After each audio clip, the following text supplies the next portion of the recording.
Ya, Bapak Ibu, kita masih ada di dalam tema kuasa dari hidup yang dipenuhi roh. Kalau kita baca di Markus 16 ayat 15 sampai 16, ini dikenal sebagai amanat agung.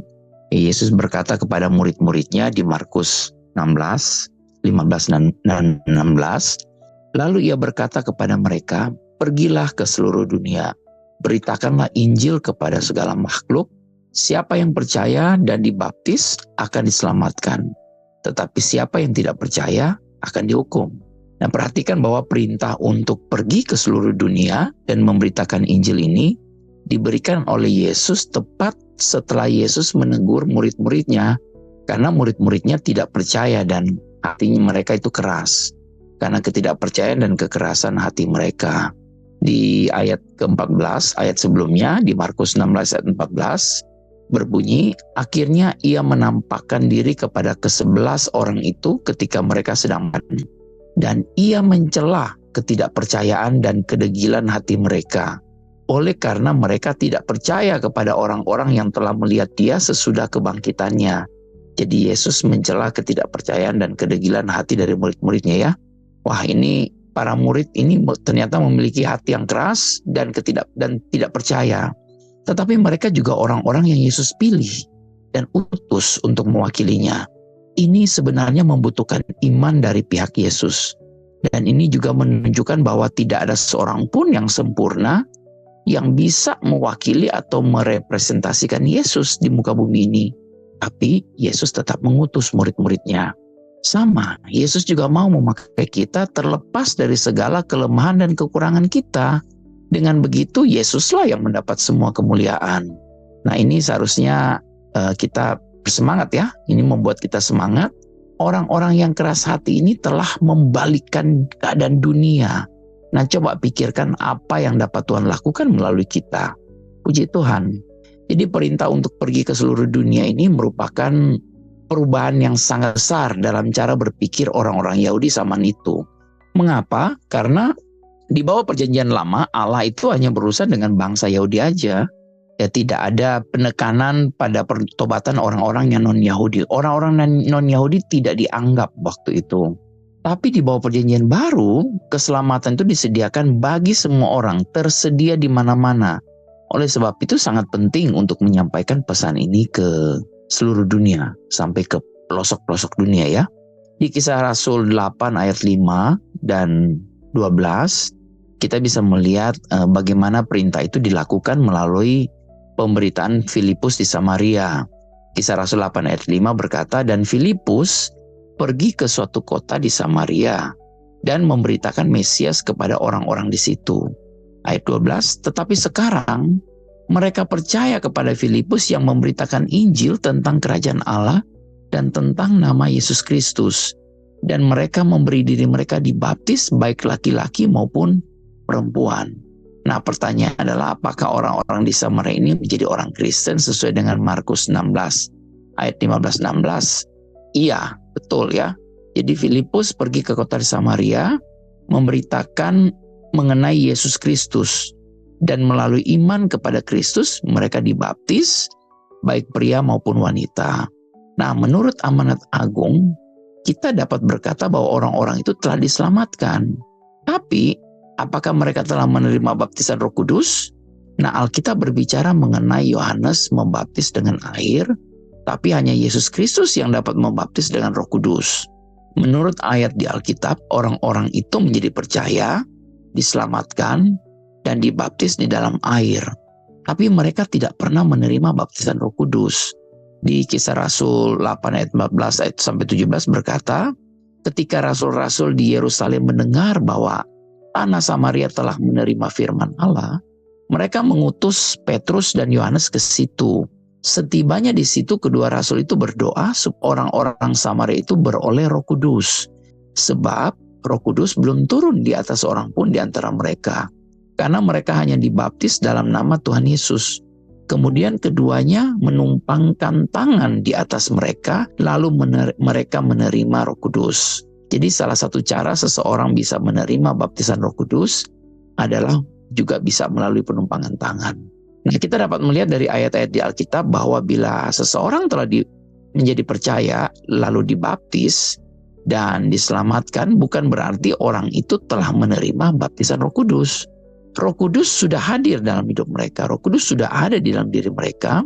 Di Yohanes 20 ayat 22 ini kita dapat melihat bahwa para murid itu telah diperbarui, telah di-regenerated oleh Roh Kudus menjadi baru. Namun baru pada hari Pentakosta mereka dibaptis oleh Roh Kudus dan diberi kuasa oleh Allah. Kemarin Pak Chang sudah bilang itu ibarat seperti keran air, ya sudah penuh isinya, tongnya, tinggal dibuka kerannya. Kuasanya itu bisa mengalir. Jadi kita harus membedakan antara dihidupkan kembali oleh Roh Kudus atau dijadikan baru oleh Roh Kudus, ya. Roh kita dijadikan baru, ya pada saat kita diselamatkan atau pada saat kita lahir baru, dan dibaptis dengan Roh Kudus, yaitu pada saat Roh Kudus itu betul-betul tinggal di dalam seseorang, betul-betul berkuasa, ya. Baptisan Roh Kudus merupakan saat di mana seseorang itu dibenamkan di dalam Roh Kudus yang datang ke dalam seseorang dan memberdayakan, memberikan kuasa pada orang tersebut. Jadi walaupun seseorang sudah diselamatkan, sudah lahir baru, ini belum berarti orang tersebut sudah dibaptis dengan Roh Kudus. Di Kisah Para Rasul 19 ayat 1-2 berkata, ketika Apolos masih di Korintus, Paulus sudah menjelajah daerah-daerah pedalaman dan tiba di Efesus. Di situ didapatinya beberapa orang murid. Katanya kepada mereka, sudahkah kamu menerima Roh Kudus ketika kamu menjadi percaya? Akan tetapi mereka menjawab dia, belum. Bahkan kami belum pernah mendengar bahwa ada Roh Kudus. Nah, Paulus bertanya, apakah kamu sudah menerima Roh Kudus belum pada saat kamu menjadi percaya? Mereka bilang belum, kami bahkan nggak tahu apa-apa tentang Roh Kudus. Nah, penting Bapak Ibu di sini kita menanyakan kepada orang-orang, pertama-tama kita harus tanya apakah sudah lahir baru. Nah, lahir baru kita tahu bahwa kita menerima Yesus sebagai Tuhan dan Juru Selamat, percaya dalam hati, mengaku dengan mulut bahwa Yesus itu sudah mati dan dibangkitkan pada hari yang ketiga. Jadi dia adalah Tuhan dan Juru Selamat kita. Dan kemudian kita bisa bertanya, apakah sudah dibaptis oleh Roh Kudus? Jadi Paulus bertanya, kalau kamu tidak dibaptis dengan Roh Kudus pada waktu kamu menjadi percaya, jadi dengan apa kamu dibaptis? Mereka menjawab, kami dibaptis dengan baptisan Yohanes. Baptisan Yohanes itu adalah baptisan pertobatan, ya.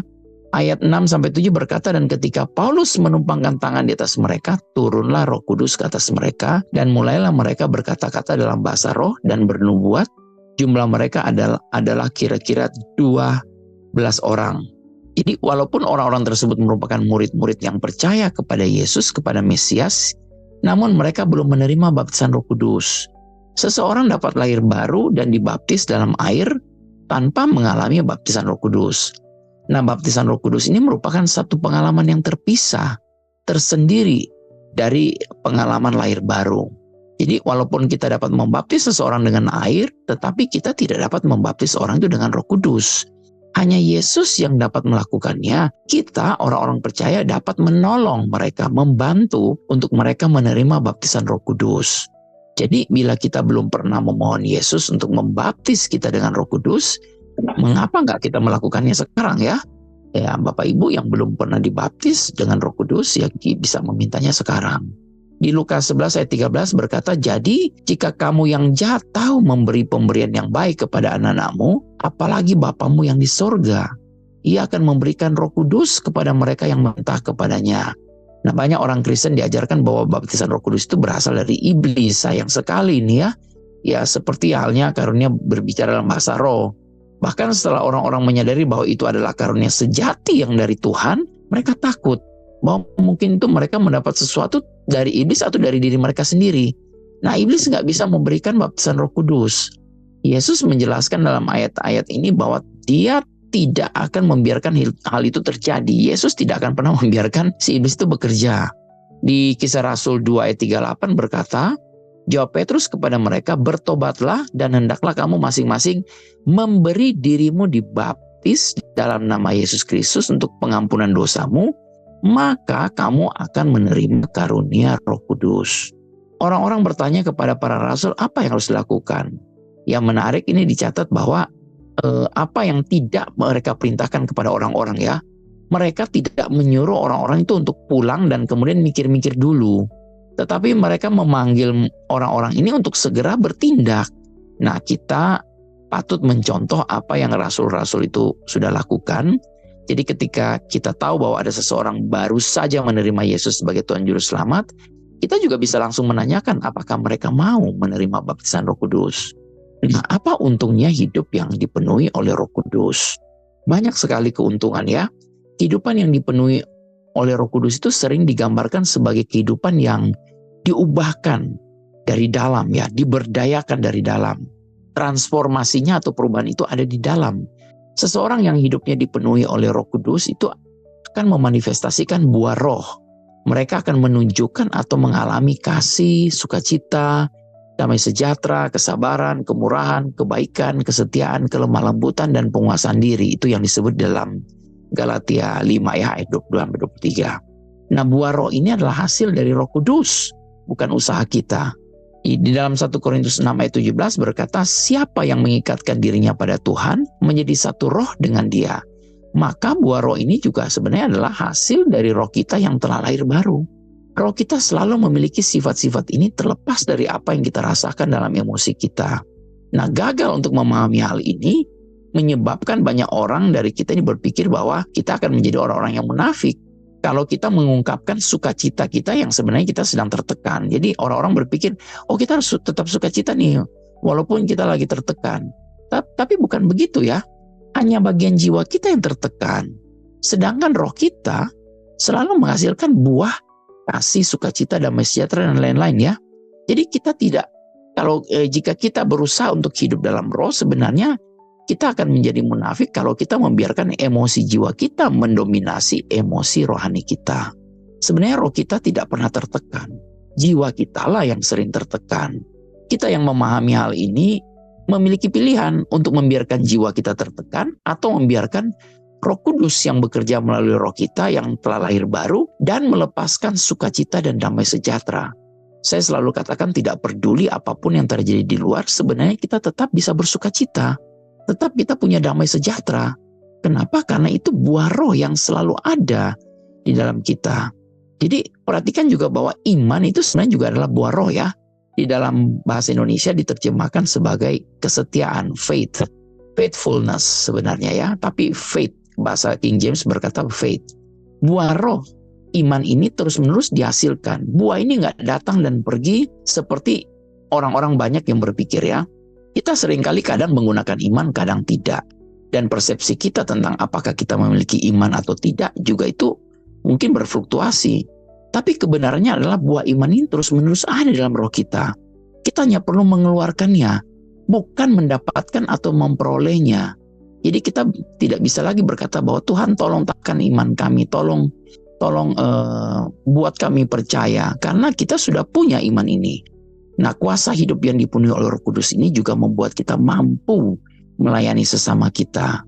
Jadi banyak hal yang akan bisa kita peroleh ketika kita menerima, kalau kita dipenuhi oleh Roh Kudus ya.